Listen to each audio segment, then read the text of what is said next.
குடும்பத்திற்கு பாரதிய ஜனதா கட்சி முதல் கட்டமாக உதவி செய்ய வேண்டும் என்று முடிவெடுத்திருக்கின்றோம். இரண்டாவது, அந்த குடும்பம் ஒரு 15 நாள் கழித்து அண்ணன் ஏஜி சம்பத் அவர்கள் தலைமையில் ஒரு குழு ஒரு குடும்பத்துக்கும் சென்று மத்திய அரசினுடைய திட்டத்தை கொண்டு வருவதற்கு ஒரு ஆய்வறிக்கை சமர்ப்பிப்பாங்க. நாங்கள் பார்த்த அந்த 29 குடும்பத்தில் 4-5 குடும்பங்கள் மோடி வீடு வேண்டும், முத்ரா திட்டம் வேண்டும் என்று கேட்டிருக்கின்றார்கள். அதனால் ஒரு குடும்பத்திற்குமே ஒரு அரசு மத்திய அரசினுடைய திட்டத்தை கொண்டு வருவதற்கு ஏஜி சம்பத்தனன் தலைமையில் ஒரு குழு ஒரு குடும்பத்தையும் சந்தித்து பொருளாதார சூழலை ஆய்வு செய்து நம்முடைய கட்சிக்கு ஒரு ரெக்கமெண்டேஷன் கொடுப்பாங்க. அதை வைத்து நாம் கொடுக்கக்கூடிய 1 லட்சம் ரூபாய் காசோலையை தாண்டி நிரந்தரமாக அவர்களை இந்த வறுமையின் பிடியிலிருந்து மேலே கொண்டு வருவதற்கு பாரதிய ஜனதா கட்சி உதவி செய்யும்.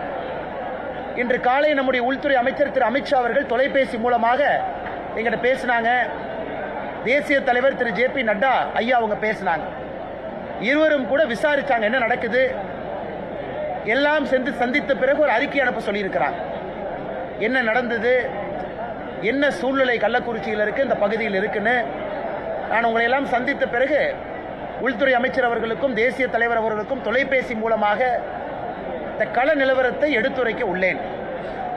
நாங்கள் இந்த நேரத்தில் பாரதிய ஜனதா கட்சி செய்யக்கூடிய முதல் வேலை உள்துறை அமைச்சர் அமித்ஷாஜி அவர்களிடம் நாம் வைக்கக்கூடிய முதல் கோரிக்கை CBI என்கொயரி முதல்ல கேட்க போறோம். காரணம், இங்கே எல்லாம் சந்தித்த பிறகு கடந்த 3-4 மணி நேரமாக எல்லா குடும்பத்தையும் பார்த்த பிறகு ஒரு விஷயத்தில் நாங்கள் தெளிவாக இருக்கின்றோம்.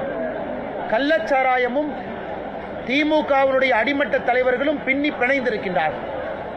கொஞ்ச நேரத்துக்கு முன்னாடி காவல்துறை ஒரு வீட்டை சோதனை பண்ணாங்க. திமுகவினுடைய ஸ்டிக்கர் இருக்கு, அந்த வீட்டில் கள்ளச்சாராய பாக்கெட் இருக்கு. அதுவும் இது ஏதோ கிராம பகுதியோ மலை பகுதியோ இல்லை, கள்ளக்குறிச்சி மாவட்டத்தினுடைய தலைநகரத்தினுடைய மைய புள்ளியில் போலீஸ் ஸ்டேஷன்லேருந்து 150 மீட்டர், டிஸ்ட்ரிக்ட் கோர்ட் காம்ப்ளெக்ஸ்லேருந்து 200 மீட்டர், இவ்வளவு தூரத்தில் இருக்கக்கூடிய பகுதியில் இந்த கள்ளச்சாராய விற்பனை நடந்திருக்கு.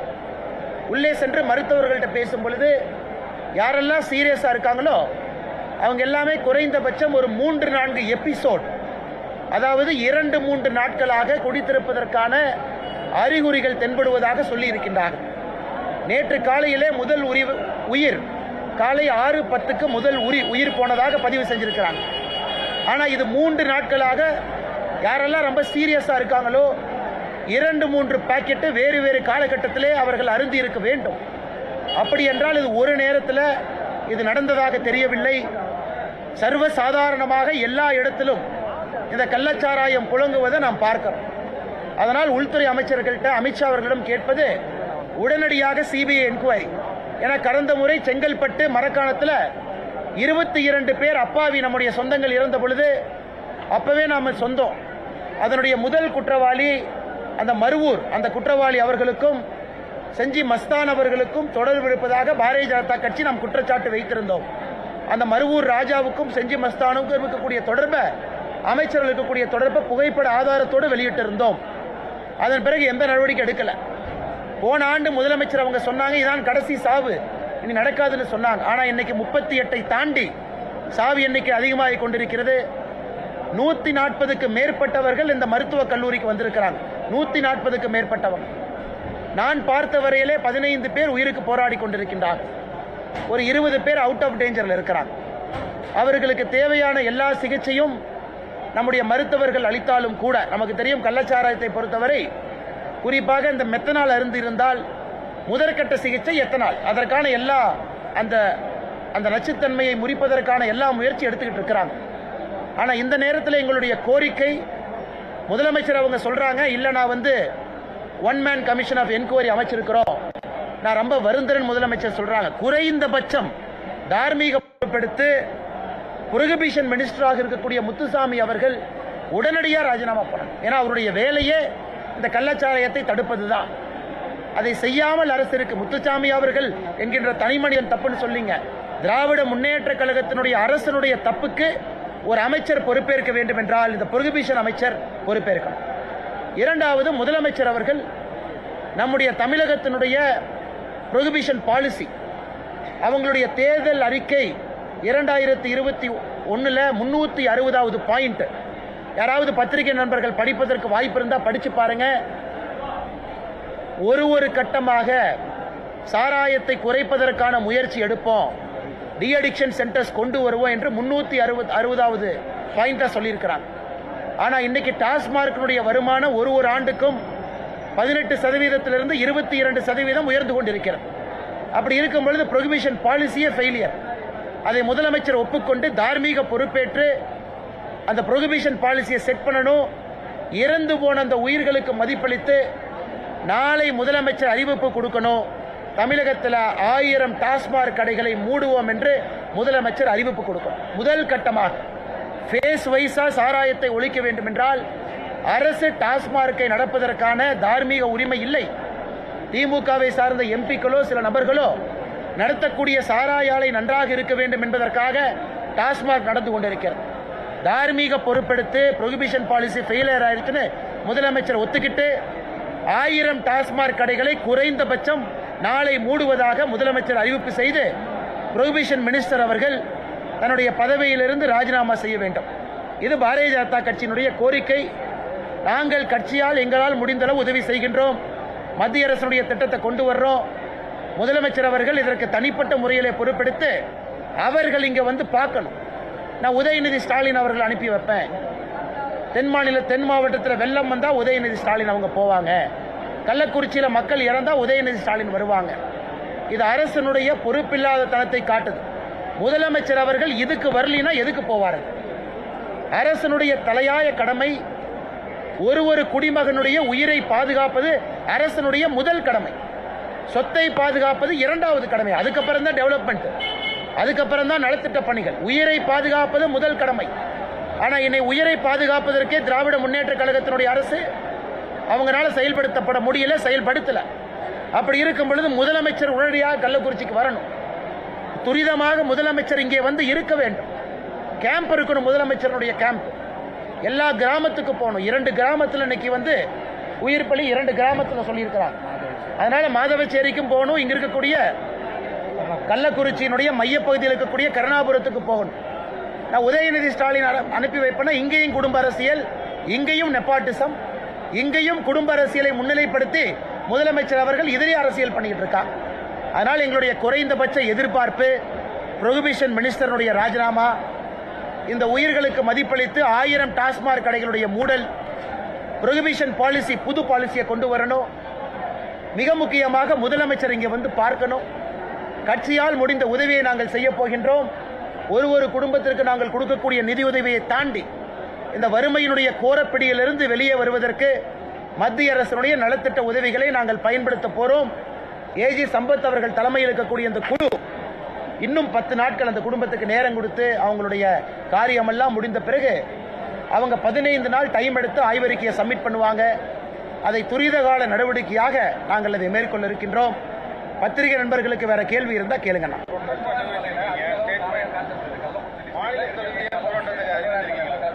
ஆமா வரணும், 2 பேருக்கு வரணும்.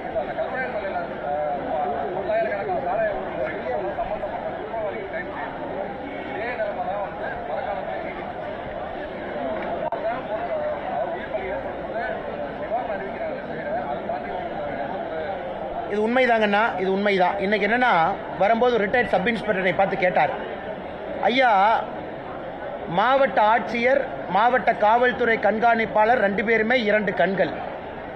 சட்டம் ஒழுங்கு ஆட்சியர் கையிலே இருக்கு, சட்டம் ஒழுங்கு காவல்துறை கண்காணிப்பாளர் கையிலே இருக்கு. ஆனா நீங்க காவல்துறை கண்காணிப்பாளரை சஸ்பெண்ட் பண்ணிட்டு மாவட்ட ஆட்சியர் இடமாற்றம் பண்றீங்களே, என்னங்க ஐயா நியாயம்? ஒரு ரிட்டையர்ட் சப் இன்ஸ்பெக்டர் நம்ம வரும்பொழுது கேட்டாங்க. இல்லைங்க நான் பிரஸ் மீட்ல பேசுறேன்.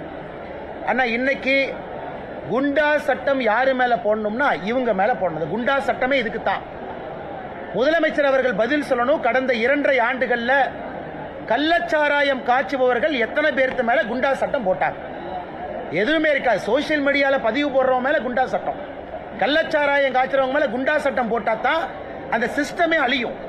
கள்ளச்சாராயம்ங்கிறது ஒரு நெட்வொர்க். குண்டா சட்டம் போட்டு மொத்தமா 1 வருஷம் உள்ள போனா தான் அவங்க டிஸ்டர்ப் ஆவாங்க. அப்பதான் இந்த ஈகோ சிஸ்டம் அழியும். நம்ம 107, 110 சிஆர்பிசின்னு ஒரு சட்டம் இருக்கு. குறிப்பாக இந்த கள்ளச்சாராயம் காட்சி மாட்டினவங்களை 6 மாதத்திற்கு ஒரு முறை கிடுக்குப்பிடி போடுவாங்க. 107, 110 சிஆர்பிசியில அவங்கள பவுண்ட் ஓவர் என்கிற சொற்றோட பயன்படுத்தி பவுண்ட் பண்ணி வைப்பாங்க, ஃபைன் போட்டு வைப்பாங்க. மாவட்ட ஆட்சியர் ஃபைன் போடுவாங்க, தாசில்தார் ஃபைன் போடுவாங்க. 1 லட்சம் 2 லட்சம் 5 லட்சம் கட்டுங்க. எத்தனை பேருக்கு மேல கள்ளக்குறிச்சியில் போட்டிருக்காங்க? அல்லது மாநிலத்தில் எத்தனை பேர்த்தின் மீது 107 110 சிஆர்பிசி கீழ் நடவடிக்கை எடுத்திருக்கிறாங்க, குண்டா சட்டத்தின் கீழ் நடவடிக்கை எடுத்திருக்கிறாங்க. சும்மா போய் ஒரு தகர குடத்தை உடைச்சோம், ஒரு 100 லிட்டர் காமிச்சோம், கணக்கு காமிச்சுங்கிறது கணக்கு எழுதுறதுக்கான இது. மற்றபடி நடவடிக்கை சீரியஸா நடவடிக்கை எடுக்கல. காரணம், ஒரு பக்கம் டாஸ்மார்க், ஒரு பக்கம் திமுகவினுடைய மூத்த தலைவர்கள் நடத்தக்கூடிய சாராய ஆலைகள். அப்படி இருக்கும் பொழுது அங்க போய் குடிக்கிறவங்க அடிக்ட் ஆகிறாங்க. ஒரு கோட்டர் 120 ரூபா வாங்க முடியாதவங்க பாக்கெட் சாராயம் 30 ரூபாய்க்கு வாங்குறாங்க. அதுதான் உண்மை. இறந்து போனவங்க யாருங்கண்ணா? அன்றாடங்காட்சிகள். இறந்து போனவங்க வறுமை கோட்டு கீழே இருக்கிறவங்க. ஸோ அவங்கனால போய் தினமும் டாஸ்மார்க்ல குடிக்க முடியாது. IMFL Indian mat foreign liquor குடிக்க முடியாது.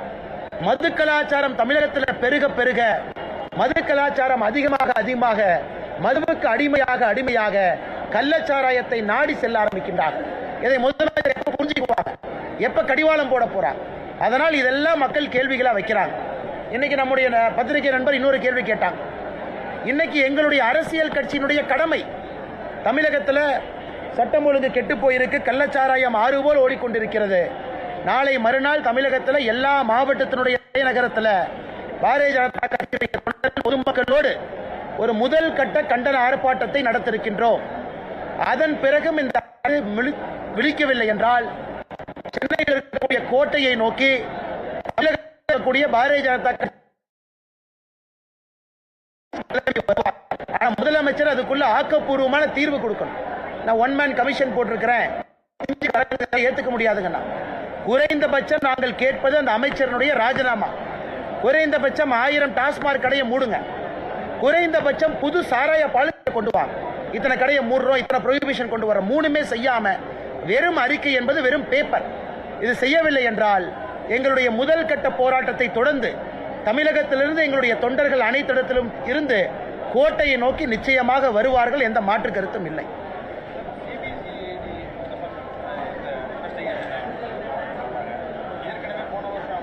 அண்ணா, சிபிசிஐடி, இன்டெலிஜென்ஸ் இவங்கெல்லாம் இது வர்றதுக்கு முன்னாடி ஆக்ஷன் எடுக்கும். வந்த பிறகு சிபிசிஐடிக்கு என்னென்ன வேலை? வர்றதுக்கு முன்னாடி கண்காணிப்பு இருக்கணும். இதற்கு முன்னாடி இந்த பகுதியில் யாரெல்லாம் சாராயம் காய்ச்சிருக்கிறாங்க, கடந்த 30 ஆண்டுகளாக கல்வராயன் மலைத்தொடர்ச்சி பக்கத்திலேயே இருக்கு, யாரெல்லாம் ஹிஸ்டாரிக்கலி அஃபெண்டர்ஸா இருக்கிறாங்க, குண்டாஸா இருக்கிறாங்க, கல்பிரிட்ஸா இருக்கிறாங்க, அவங்க மேல வாட்ச் வைக்கணும். போலீஸ் ஸ்டேஷன்ல மாசம் கூப்பிட்டு கையெழுத்து போட வைக்கணும், பவுண்ட் ஓவர் பண்ணணும். இதையெல்லாம் செய்யாம ஆளும் கட்சியினுடைய தொடர்பு இருப்பதாக எல்லா இடத்துலையும் சொல்றாங்க. அதெல்லாம் ஆக்ஷன் எடுக்காம ஒரு காவல்துறை கண்காணிப்பாளரை சஸ்பெண்ட் பண்ணிட்டா சரியா வந்துருமாங்க. அதனால் இவர்களை பொறுத்தவரை கண்கெட்ட பின் சூரிய நமஸ்காரம் என்று சொல்வது போல இன்னைக்கு சொல்றாங்க. அமித்ஷாவி அவர்களுக்கு சாயந்தரம் கடிதம் எழுதிய பிறகு உங்களுக்கு அந்த கடிதத்தை கொடுக்கிறோம். நாங்கள் ஜிந்தி மஸ்தான் அவர்களுடைய தொடர்பு நாங்க போன முறை சொன்னது உண்மைதான், நடவடிக்கை எடுக்கல. இந்த முறையும் இங்க தொடர்பு இருப்பதாக எல்லா இடத்துலையும் சொல்றாங்க. கல்வராயன் மலை தொடரில் இதற்கு முன்பு சாராயம் காட்சி வித்த அந்த பெரிய திமுக தலைவர் யாருன்னு உங்க எல்லாருக்குமே தெரியும். நான் பேரை சொல்ல வேண்டிய அவசியம் இல்லை. லோக்கல் இருக்கிற எல்லா பத்திரிகையாளருக்கு தெரியும். எந்த நடவடிக்கை எடுக்காம கண்கெட்ட பின் சூரிய நமஸ்காரங்கிறாங்க. அதனால் நாங்கள் கேட்பது சிபிஐ என்கொயரி, மத்திய அரசை வலியுறுத்த போகின்றோம். அண்ணா, தமிழகத்தில் ஒரு வளர்ந்த மாநிலம்னா, வளர்ந்த மாநிலத்தில் கள்ளச்சாராய சாவு என்பது 1980 90 பார்த்திருக்கு. தொடர்ச்சியாக போன ஆண்டு 22, இந்த ஆண்டு கிட்டத்தட்ட 40 தொட்டுக் கொண்டிருக்கிறது. இந்த ஆண்டு இதெல்லாம் தமிழகத்தினுடைய வரலாற்றில் நாம் பார்த்தது கிடையாதுங்க. அப்படி இருக்கும் பொழுது சட்டம் ஒழுங்கு சரியாக கையாளப்படவில்லை என்பது இதைவிட தெளிவாக எப்படி சொல்ல முடியுங்கண்ணா? இதற்கு முன்பு திமுக ஆட்சியில் இருந்தாங்க. 2006 to 11 சேலத்தில் கள்ளச்சாராய சாவு, கிருஷ்ணகிரியில் கள்ளச்சாராய சாவு, மறுபடியும் திமுக ஆட்சியில் செங்கல்பட்டு, கள்ளக்குறிச்சி. ஸோ வெட்ட வெளிச்சமாக நமக்கு தெரிகிறது பொலிட்டிக்கல் சப்போர்ட்ல தான் இந்த சிஸ்டம் நடக்குது. அதனால தான் நாங்கள் கேட்பது சிபிஐ என்கொயரி. இன்னைக்கு முதலமைச்சர் குறைந்தபட்சம் இல்ல, ஆனால் கள்ளச்சாராயத்தை ஒழிக்கணும்னா டாஸ்மார்க்கை ஒழிக்கணும். ரெண்டுக்குமே ஒரு தொழில் உறவு இருக்கு. அங்க போய் அடிக்ட் ஆனவங்க, அங்க போய் வாங்க முடியாதவங்க அங்கிருந்து இங்க மாறுறாங்க.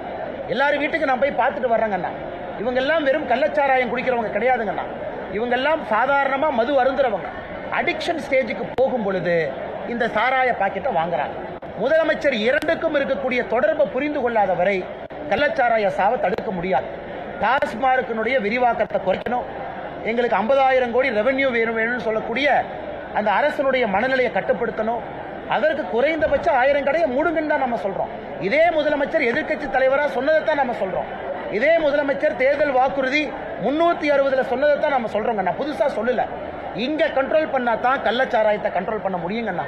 ஒரு எஸ்பியை சஸ்பெண்ட் பண்றதுனால கள்ளச்சாராயத்தெல்லாம் நீங்க கண்ட்ரோல் பண்ண முடியாதுங்கண்ணா. அதையெல்லாம் தாண்டி நிலைமை ரொம்ப மோசமாக விபரீதமா இருக்கு. விவகாரத்தை வந்து நம்ம அரசியலா வந்து பார்க்க வேண்டாம். அனைத்து அரசியல் கட்சியும் சமூக அமைப்புக்கும் பொறுப்பு இருக்குன்னு மார்க்சிஸ்ட் மாநில இன்னைக்கு இந்த கம்யூனிஸ்ட் கட்சி எப்படி ஆயிட்டாங்கன்னா, ஒரு காலத்தில் ஏழை மக்களுக்கு குரல் கொடுக்கக்கூடிய கம்யூனிஸ்ட் கட்சி இன்னைக்கு திமுகவினுடைய அடிமையாக பேசிக் கொண்டிருக்கின்றார்கள். திமுகவினுடைய அடிமையா. கள்ளச்சாராய சாவுனா நான் பார்த்திருக்கேன். சின்ன வயசுல கம்யூனிஸ்ட் கட்சி முதல்ல வருவாங்க, கம்யூனிஸ்ட் கட்சி முதல்ல களத்தில் இருப்பாங்க. ஆனா தமிழகத்தில் கம்யூனிஸ்ட் கட்சியின் நிலைமை வந்து திமுக பேச முடியாத இவங்க பேசுறாங்க. இதை மறுபடியும் கம்யூனிஸ்ட் கட்சியினுடைய அந்த அறிக்கை அவர்கள் திமுகவினுடைய அடிமை என்பதை உறுதிப்படுத்த எல்லாருக்கும் பொறுப்பு இருக்கு. ஏன் மற்ற பிரச்சனை எல்லாத்துக்கும் பொறுப்பு இருக்குன்னு கம்யூனிஸ்ட் கட்சி ஏன் சொல்றது இல்ல? இந்த பிரச்சனைல மட்டும் ஏன் எல்லா கட்சிக்கும் பொறுப்பு இருக்குங்கிறாங்க? ஏன் டாஸ்மார்க்கை பற்றி கம்யூனிஸ்ட் கட்சி பேசல? ஏன் இவ்வளவு சாராயத்தினுடைய வளர்ச்சியை பற்றி கம்யூனிஸ்ட் கட்சி பேசலனா? அதனால் கம்யூனிஸ்ட் கட்சியினுடைய அறிக்கை என்பது நிச்சயமாக கம்யூனிஸ்ட் கட்சி எந்த அளவுக்கு தன்னுடைய சித்தாந்தத்திலிருந்து கடம் பிறண்டிருக்கின்றார்கள் என்பதை தெல்ல தெளிவாக காட்டுதுங்க.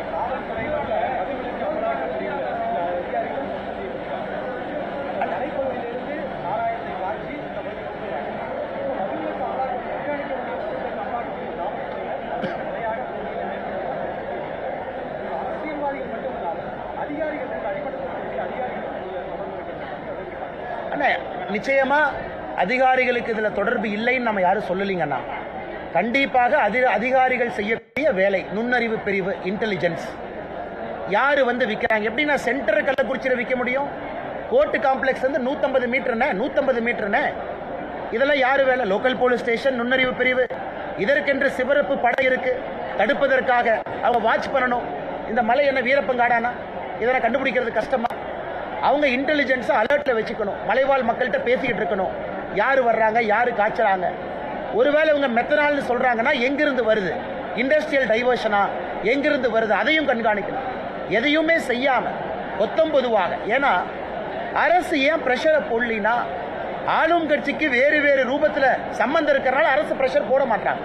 இதெல்லாம் அரசு பிரஷர் போடணும். ஏன்னா மாவட்டத்தினுடைய ஆட்சியர் டாஸ்மார்க்கினுடைய ஆஃப் டேக் சேல்ஸ் அதை ஒரு மாசமும் மீட்டிங் போட்டு நடவடிக்கை எடுக்கிறாங்க. ஒரு டாஸ்மாக் சேல்ஸை பற்றி மாவட்ட ஆட்சியர் ஒரு மீட்டிங் போடுறாங்க. டாஸ்மார்க்கில் வருவாய் குறைஞ்சா கேள்வி கேட்கிறாங்க. அந்த மீட்டிங்கை சிஎம் ஏன் போடக்கூடாது? எத்தனை கள்ளச்சாராயத்தை பிடிச்சிருக்கிறீங்க, எத்தனை பேர்த்த கைது பண்றீங்க? இந்த மீட்டிங்க கோட்டையில் முதலமைச்சர் போட்டிருக்கணுமா இல்லையாங்க? இன்னைக்கு 2 பேர்த்த சஸ்பெண்ட் பண்றதுனால தவறு செய்ததற்காக நடவடிக்கை எடுக்கணும். ஆனா எல்லா பழியும் அதிகாரிகள் மேல போட்டுட்டு அரசியல்வாதிகளும் ஆளுங்கட்சிக்காரர்களும் தப்பிப்பது எந்த விதத்திலே நியாயங்கண்ணா?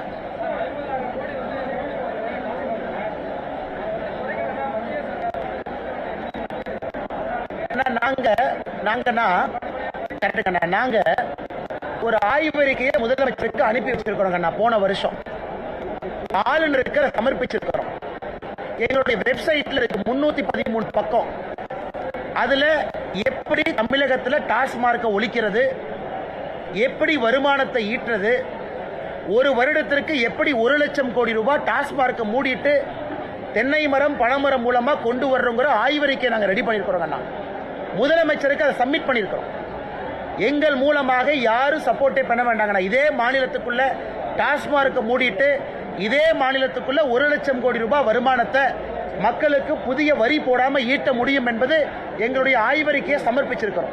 ஆனால் நண்பருக்கு அன்பான வேண்டுகோள், நீங்க கொஞ்சம் நேரம் கையில் இருக்கும் பொழுது எங்க ஆய்வறிக்கையை ஒரு முறை படிச்சுட்டு நீங்க அமைச்சர்கள்ட்ட அந்த கேள்வி கேட்கணும். பிஜேபி சொல்லியிருக்காங்க, இந்த ஆய்வறிக்கையில் என்ன தவறுன்னு நீங்க கேள்வி கேளுங்கண்ணா. அவங்க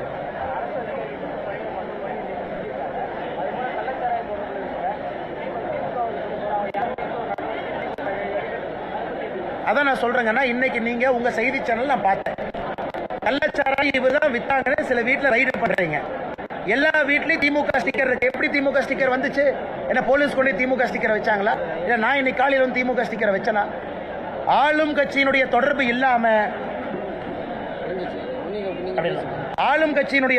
இல்லாம இந்த அளவுக்கு ஃப்ரீயா தலைநகரத்து ஒரு கேபிட்டல் சிட்டிங்கன்னா டிஸ்ட்ரிக்ட் ஹெட் குவார்டர்ஸ் இதுக்குள்ள இந்த அளவுக்கு எல்லாம் விற்க முடியாதுங்கண்ணா. எல்லா பழியும் கல்வராயன் மலை யாரோ காய்ச்சிறாங்க அங்கே போய் குடிச்சாங்க. இதெல்லாம் பாக்கெட்டு போட்டு டிவிஎஸ் 50ல் கொண்டு வந்து உள்ளூருக்குள்ள நிறுத்தி தினமும் விற்கிறாங்க. இன்னைக்கு சீரியஸாக இருக்கிறவங்க எல்லாம் 3 நாள் குடிச்சவங்க, ஒரு நாள் ஒரு பாக்கெட் குடிச்சவங்க கிடையாது. 5 ml 3 முறை. அதனால தான் இவ்வளவு சீரியஸாக இருக்கிறாங்கன்னா. அதனால் இதை மூடி மறைப்பதை விட்டுவிட்டு ஆளும் கட்சியினுடைய அரசு தெல்ல தெளிவாக மக்களுக்கு புரிகிறபடி சொல்லி நாங்கள் நடவடிக்கை எடுத்திருக்கின்றோம் என்று நமக்கு நம்பிக்கை அளிக்கணும். ஒரு கமிட்டி போறனால எந்த பிரயோஜனம் இல்லைங்கண்ணா.